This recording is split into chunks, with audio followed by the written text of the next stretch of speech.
Kanchan Outlook। गौड़ी। निंदो निंदो मोको लोग निंदो, निंदा जन को खरी प्यारी, निंदा बाप निंदा महतारी। रहाओ। कबीर जी कहते कि जगत बेशक मेरी निंदा करे, बेशक मेरे औगुण भंडे, निंदा जन को खरी प्यारी। जो प्रभु का सेवक है उन्होंने अपनी निंदिया हुंदी भी चंगी लगती है, क्योंकि निंदा बाप निंदा महतारी। निंदिया सेवक का माँ प्यो है। जिस प्रकार माँ बाप अपने बच्चे दे विच हमेशा चंगे गुण ही वेखना चाहते हैं, उस प्रकार ही निंदा अपना काम करती है। जे साडे विच कोई औगण है, उस औगण नूं लैके जेकर साडी कोई निंदिया कर रहा है तो समझना यह है कि उस निंदिया के जरिए सानू साडे औगण के बारे विच पता लग रहा है। जे औगण के बारे च पता लगेगा तां ही ते असीं उस औगण नूं दूर कर पावांगे। इसलिए निंदा जन को खरी प्यारी। एक कारण यह भी है कि साडी जेकर कोई निंदिया करे तो सानू बुरा उन्ना चिर लगता है जब तक साडे विच हौमै होवे। जे साडे विचों हौमै खत्म हो गई होवे तो निंदा सानू बुरी नहीं लगती। तो जो प्रभु के सेवक हैं उन्हां दे विचों ते हौमै खत्म हो ही चुकी हुंदी है, इसलिए उन्हां नूं निंदा भी प्यारी लगती है। निंदा होए तां बैकुंठ जाइए, नाम पदार्थ मनै वसाइए। जेकर निंदा होवे सानू साडे औगणां दा पता लगे उस निंदा दे जरिए, तां ही असीं उन्हां औगणां नूं दूर करके बैकुंठ विच जा सकते हैं। इस तरह औगण छड्ड के नाम पदार्थ मनै वसाइए असीं परमात्मा दा नाम रूप धन मन विच वसा सकते हैं। हृदय शुद्ध जो निंदा होए, हमरे कपरे निंदक धोए। जे साडा हिरदा शुद्ध होवे ते फिर भी साडी निंदा होवे तां इंज समझ लो कि साडे मैले कपड़ियां नूं वो निंदक धो रहा है, जानी साडे मन नूं पवित्र करन दे विच, साडे हिरदे नूं होर भी शुद्ध करन दे विच जो निंदक है वो साडी सहायता कर रहा है। निंदा करै सो हमरा मीत, निंदक माहे हमारा चीत। क्योंकि निंदा इन्नी भी बुरी नहीं, क्योंकि निंदा दे राही सानू साडे औगणां दा पता लगता है। इस करके निंदा करै सो हमरा मीत, जो साडी निंदिया करता है वो साडा मित्र है। निंदक माहे हमारा चीत, साडी सुरत उस निंदक दे विच टिकी रहिंदी है। भाव कि असीं उस निंदक की गल नूं बड़े ध्यान दे नाल सुणदे हां। ध्यान दे नाल सुणांगे तां ही ते सानू साडे औगणां दे बारे च समझ लगेगी। निंदक सो जो निंदा होरै, हमरा जीवन निंदक लोरै। हुण तक असीं जो भी गुरबाणी पढ़ी है उहदे विच निंदक नूं ना पक्षी दर्शाया गया सी। इन्हां पंक्तियां दे विच निंदक नूं हां पक्षी दर्शाया गया है। वो जो ना पक्षी वाला निंदक है, कबीर जी कहते निंदक सो जो निंदा हो रहा है, वो वाला जो निंदक है वो तो वो होएगा जो साडे ऐब नशर होणों रोके। असल दे विच ते कबीर जी कहते निंदक वो होया जो साडे औगणां नूं खत्म होणों रोके। ये वाले निंदक की हाँ पक्षी निंदक की जो गल हो रही है, ये निंदक तो चाहता है कि साडा जीवन चंगा बने, हमारा जीवन निंदक लोर है। निंदा हमरी प्रेम प्यार, निंदा हमरा करै उधार। ज्यों ज्यों साडी निंदिया हुंदी है त्यों त्यों साडे अंदर प्रभु का प्रेम प्यार पैदा हुंदा है, क्योंकि साडी निंदिया सानू औगणां वल्लों बचाउंदी है, साडा उधार करती है।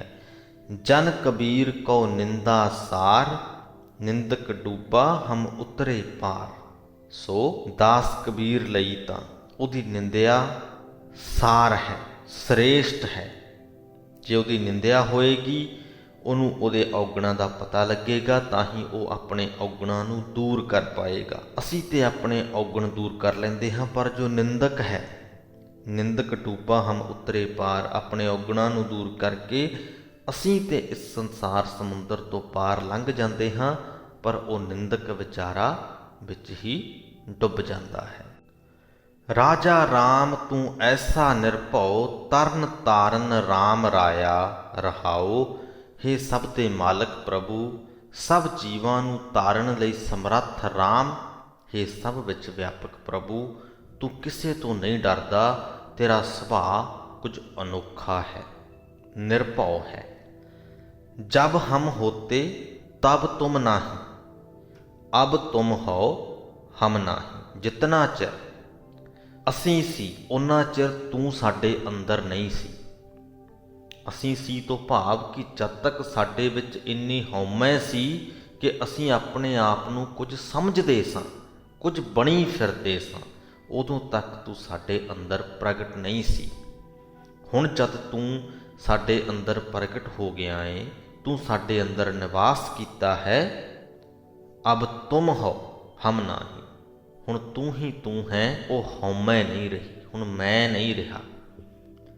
ਅਬ ਹਮ ਤੁਮ ਏਕ ਭਏ ਹੈ, ਏਕੈ ਦੇਖਤ ਮਨ ਪਤਿਆਹੀ, ਹੁਣ ਤੂੰ ਤੇ ਮੈਂ ਇੱਕ ਹੋ ਗਏ ਹਾਂ ਤੇ ਤੈਨੂੰ ਇੱਕ ਨੂੰ ਵੇਖ ਕੇ ਹੁਣ ਮੇਰਾ ਮਨ ਪਤੀਜਦਾ ਹੈ, ਖੁਸ਼ ਹੁੰਦਾ ਹੈ। ਜਬ ਬੁੱਧ ਹੋਤੀ ਤਬ ਬਲ ਕੈਸਾ, ਅਬ ਬੁੱਧ ਬਲ ਨਾ ਖਟਾਈ। ਜਿੰਨਾ ਚਿਰ ਅਸੀਂ ਆਪਣੀ ਅਕਲ ਦੀ ਹਉਮੈ ਕਰਦੇ ਹਾਂ, ਹੰਕਾਰ ਕਰਦੇ ਹਾਂ ਕਿ ਅਸੀਂ ਅਕਲਵਾਨ ਹਾਂ, ਤਦ ਤੱਕ ਸਾਡੇ ਵਿੱਚ ਕੋਈ ਆਤਮਿਕ ਬਲ ਨਹੀਂ ਹੁੰਦਾ। ਆਤਮਿਕ ਬਲ ਤੋਂ ਭਾਵ ਸਾਡੇ 'ਚ ਆਤਮਿਕ ਸਮਰੱਥਾ ਨਹੀਂ ਹੁੰਦੀ ਮੁਸੀਬਤਾਂ ਦਾ ਟਾਕਰਾ ਕਰਨ ਦੀ। ਕਈ ਵਾਰ ਕੋਈ ਮਨੁੱਖ ਸਰੀਰਕ ਤੌਰ 'ਤੇ ਬੜਾ ਬਲਵਾਨ ਹੋ ਸਕਦਾ ਹੈ, ਪਰ ਜੇ ਮਾਨਸਿਕ ਤੌਰ 'ਤੇ ਬਲਵਾਨ ਨਾ ਹੋਵੇ ਤਾਂ ਸਰੀਰਕ ਸਮਰੱਥਾ ਦਾ ਵੀ ਇਸਤੇਮਾਲ ਕਰਨ ਤੋਂ ਅਸਮਰੱਥ ਹੋ ਜਾਂਦਾ ਹੈ। ਜਦੋਂ ਤੱਕ ਸਾਡੇ ਅੰਦਰ ਹੰਕਾਰ ਵਾਲੀ ਅਕਲ ਹੁੰਦੀ ਹੈ, ਹੰਕਾਰ ਵਾਲੀ ਬੁੱਧੀ ਹੁੰਦੀ ਹੈ, ਆਤਮਿਕ ਤੌਰ 'ਤੇ ਅਸੀਂ ਕਮਜ਼ੋਰ ਹੁੰਦੇ ਹਾਂ, ਆਤਮਿਕ ਬਲ ਸਾਡੇ ਵਿੱਚ ਨਹੀਂ ਹੁੰਦਾ। ਅਬ ਬੁੱਧ ਬਲ ਨਾ ਖਟਾਈ, ਤੇ ਹੁਣ ਜਦੋਂ ਤੂੰ ਪਰਮਾਤਮਾ ਸਾਡੇ ਵਿੱਚ ਨਿਵਾਸ ਕਰ ਚੁੱਕਿਆ ਏ ਤਾਂ ਸਾਨੂੰ ਬੁੱਧੀ ਤੇ ਬਲ ਦੋਹਾਂ ਦਾ ਹੀ ਮਾਣ ਨਹੀਂ ਰਿਹਾ।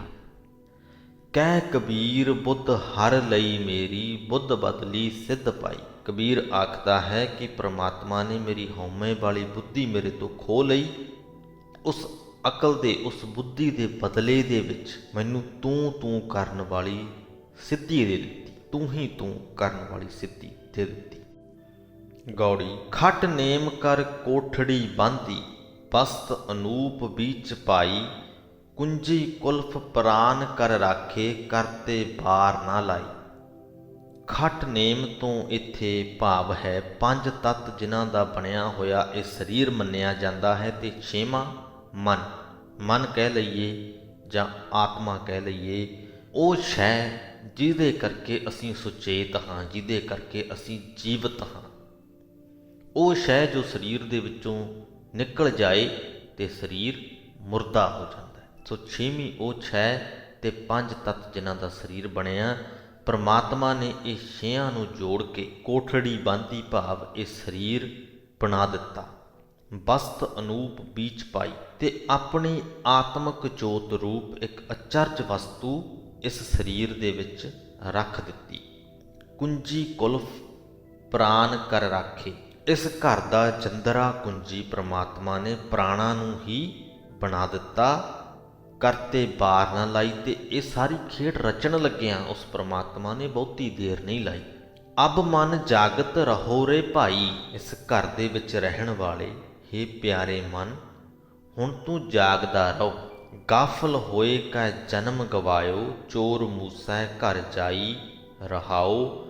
ਹੁਣ ਤੱਕ ਤੂੰ ਬੇਪਰਵਾਹ ਹੋ ਕੇ ਆਪਣਾ ਜੋ ਜਨਮ ਹੈ ਉਹ ਅਜਾਈਂ ਗਵਾ ਲਿਆ ਹੈ, ਤੇ ਜੋ ਬੇਪਰਵਾਹ ਹੋ ਜਾਵੇ ਚੋਰ ਉਸ ਦਾ ਘਰ ਲੁੱਟ ਲੈਂਦੇ ਹਨ, ਤੇ ਮਨੁੱਖੀ ਸਰੀਰ ਰੂਪੀ ਇਸ ਘਰ ਨੂੰ ਵਿਕਾਰਾਂ ਰੂਪੀ ਚੋਰ ਲੁੱਟਦੇ ਹਨ। ਪੰਚ ਪਹਿਰੂਆ ਦਰ ਮਹਿ ਰਹਤੇ, ਤਿਨਕਾ ਨਹੀਂ ਪਤਿਆਰਾ, ਚੇਤ ਸੁਚੇਤ ਚਿੱਤ ਹੋਏ ਰਹੋ, ਤੋ ਲੈ ਪ੍ਰਗਾਸ ਉਜਾਰਾ। ਪੰਜ ਪਹਿਰੂਆ ਭਾਵ ਪੰਜ ਪਹਿਰੇਦਾਰ, ਅੱਖਾਂ, ਕੰਨ, ਨੱਕ, ਜੀਵ ਤੇ ਚਮੜੀ।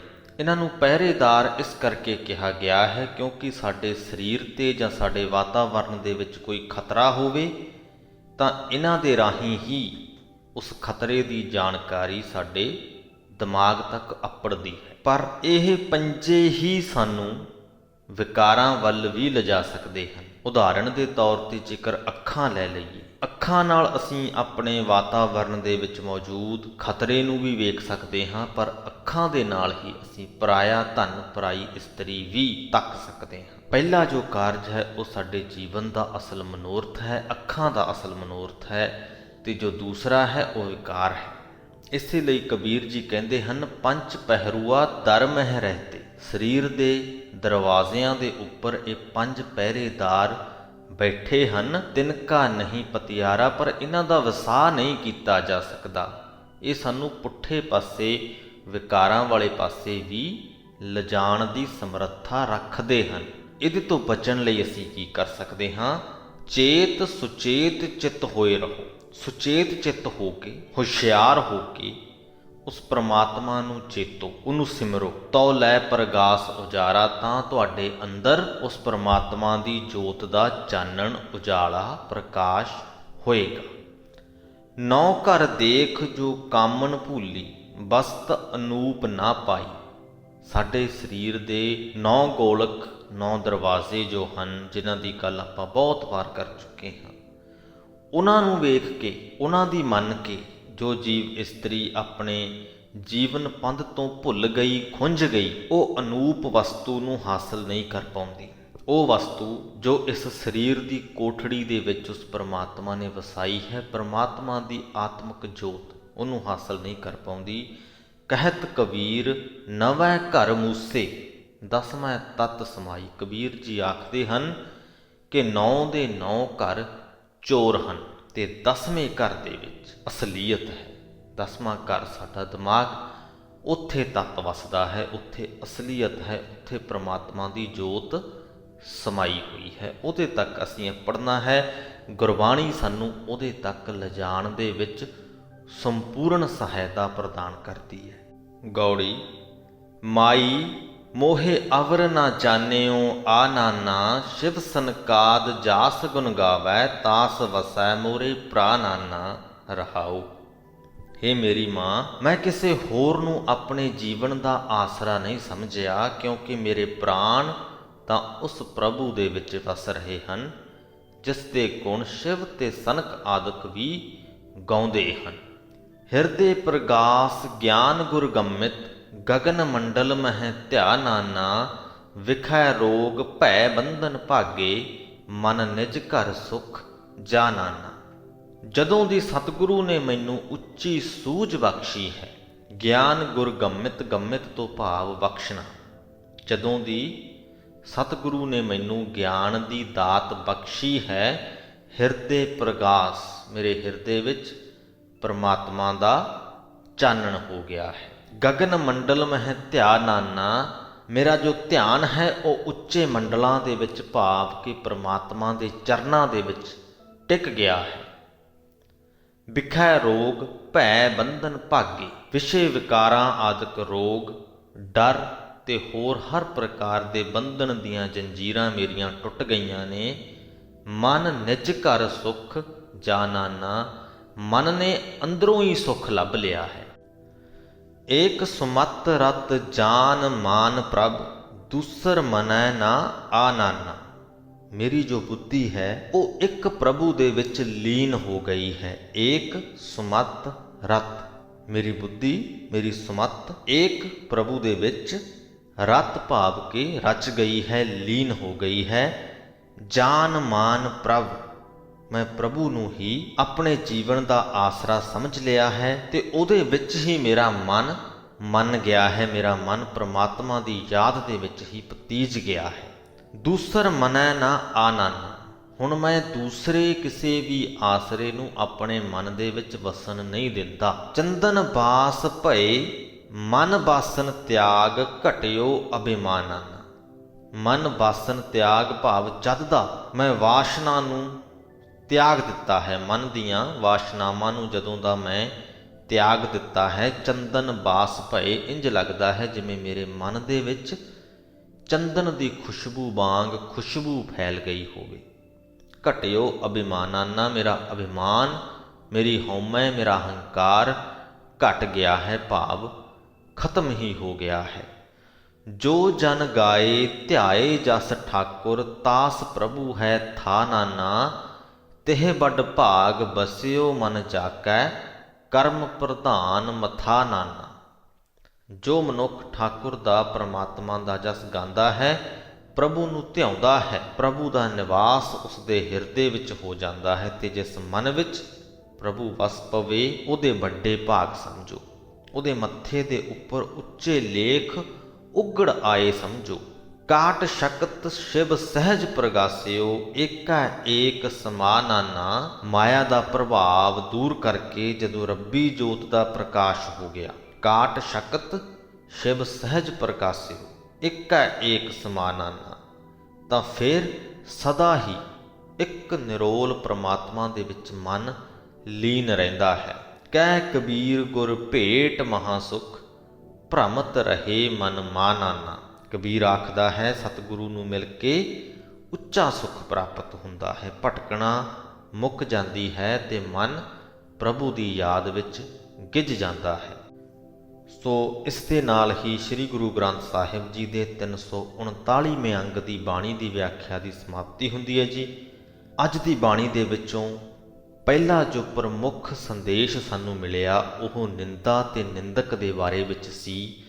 ਹੁਣ ਤੱਕ ਦੀ ਗੁਰਬਾਣੀ ਦੇ ਵਿੱਚ ਅਸੀਂ ਨਿੰਦਾ ਨੂੰ ਵੀ ਤੇ ਨਿੰਦਕ ਨੂੰ ਵੀ ਨਾ ਪੱਖੀ ਹੀ ਵੇਖਿਆ ਸੀ, ਪਰ ਅੱਜ ਦੇ ਅੰਗ ਦੇ ਪਹਿਲੇ ਹੀ ਸ਼ਬਦ ਦੇ ਵਿੱਚ ਨਿੰਦਾ ਦਾ ਤੇ ਨਿੰਦਕ ਦਾ ਸਾਨੂੰ ਹਾਂ ਪੱਖੀ ਪੱਖ ਵੀ ਵੇਖਣ ਨੂੰ ਮਿਲਿਆ ਕਿ ਜੋ ਨਿੰਦਾ ਹੈ ਉਹ ਅਸਲ ਦੇ ਵਿੱਚ ਸਾਨੂੰ ਸਾਡੇ ਔਗਣਾਂ ਤੋਂ ਜਾਣੂ ਕਰਵਾਉਂਦੀ ਹੈ। ਜਦੋਂ ਅਸੀਂ ਆਪਣੇ ਔਗਣਾਂ ਤੋਂ ਜਾਣੂ ਹੋਵਾਂਗੇ, ਉਹਨਾਂ ਔਗਣਾਂ ਨੂੰ ਦੂਰ ਤਾਂ ਹੀ ਕਰ ਪਾਵਾਂਗੇ। ਤਾਂ ਨਿੰਦਕ ਸਾਡਾ ਦੁਸ਼ਮਣ ਨਹੀਂ, ਨਿੰਦਕ ਤੇ ਸਾਡਾ ਮਿੱਤਰ ਹੋਇਆ।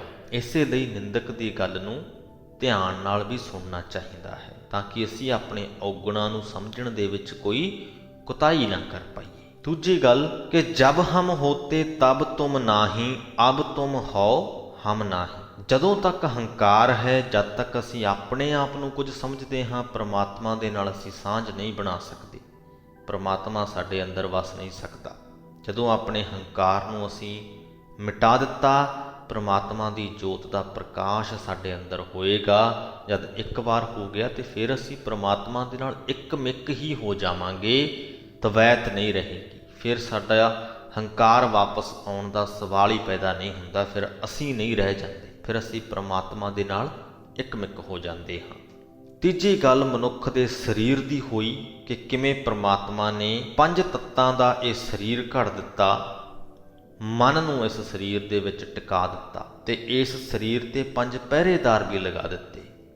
ਤੇ ਸਾਨੂੰ ਕਬੀਰ ਜੀ ਨੇ ਇਹ ਵੀ ਦੱਸਿਆ ਕਿ ਉਹ ਜੋ ਪਹਿਰੇਦਾਰ ਹਨ, ਉਹਨਾਂ ਦਾ ਅਸੀਂ ਬਹੁਤਾ ਇਤਬਾਰ ਨਹੀਂ ਕਰ ਸਕਦੇ। ਉਹ ਪਹਿਰੇਦਾਰ ਸਾਡੀ ਰੱਖਿਆ ਵੀ ਕਰ ਸਕਦੇ ਨੇ ਤੇ ਜ਼ਿਆਦਾਤਰ ਸਥਿਤੀਆਂ ਦੇ ਵਿੱਚ ਤੇ ਰੱਖਿਆ ਹੀ ਕਰਦੇ ਨੇ, ਪਰ ਉਹ 5 ਪਹਿਰੇਦਾਰ ਸਾਨੂੰ ਵਿਕਾਰਾਂ ਵੱਲ ਵੀ ਲਿਜਾ ਸਕਦੇ ਨੇ ਤੇ ਲਿਜਾਂਦੇ ਵੀ ਨੇ। ਤੇ ਆਖਰੀ ਵਾਲੇ ਸ਼ਬਦ ਦੇ ਵਿੱਚ ਪ੍ਰਮਾਤਮਾ ਦੀ ਸਿਫਤ ਸਲਾਹ, ਪ੍ਰਮਾਤਮਾ ਦੇ ਗੁਣਗਾਨ, ਪ੍ਰਮਾਤਮਾ ਦੇ ਨਾਲ ਜਦ ਸਾਡੀ ਸਾਂਝ ਜੁੜ ਜਾਏ ਤਾਂ ਕਿੱਦਾਂ ਦੇ ਹੋ ਜਾਂਦੇ ਹਾਂ, ਕਿਵੇਂ ਸਾਡੇ ਮਨ ਦੇ ਵਿੱਚ ਖੁਸ਼ਬੂ ਭਰ ਜਾਂਦੀ ਹੈ, ਕਿਵੇਂ ਸਾਡੇ ਭਾਗ ਜਾਗ ਜਾਂਦੇ ਹਨ, ਅਸੀਂ ਉਸ ਇੱਕ ਸ਼ਕਤੀ ਦੇ ਵਿੱਚ ਲੀਨ ਹੋ ਜਾਂਦੇ ਹਾਂ। ਇਹ ਗੱਲ ਹੋਈ ਹੈ। ਉਮੀਦ ਕਰਦੇ ਹਾਂ ਕਿ ਹਮੇਸ਼ਾ ਦੀ ਤਰ੍ਹਾਂ ਤੁਹਾਨੂੰ ਬਹੁਤ ਕੁਝ ਅੱਜ ਦੀ ਵੀਡੀਓ ਦੇ ਵਿੱਚੋਂ ਸਿੱਖਣ ਨੂੰ ਮਿਲਿਆ ਹੋਵੇਗਾ। ਤੇ ਜੇਕਰ ਤੁਸੀਂ ਚਾਹੁੰਦੇ ਹੋ ਕਿ ਇਹ ਸਿੱਖਿਆਵਾਂ ਨੂੰ ਹੋਰ ਲੋਕ ਵੀ ਗ੍ਰਹਿਣ ਕਰ ਸਕਣ ਤੇ ਵੀਡੀਓ ਨੂੰ ਜ਼ਰੂਰ ਸ਼ੇਅਰ ਕਰ ਦਿਆ ਜੇ। ਇੱਥੇ ਹੀ ਅੱਜ ਦੀ ਵੀਡੀਓ ਦੀ ਸਮਾਪਤੀ ਕਰਦੇ ਹਾਂ। ਬੁਲਾਓ ਫਤਿਹ। ਵਾਹਿਗੁਰੂ ਜੀ ਕਾ ਖਾਲਸਾ, ਵਾਹਿਗੁਰੂ ਜੀ ਕੀ ਫਤਿਹ।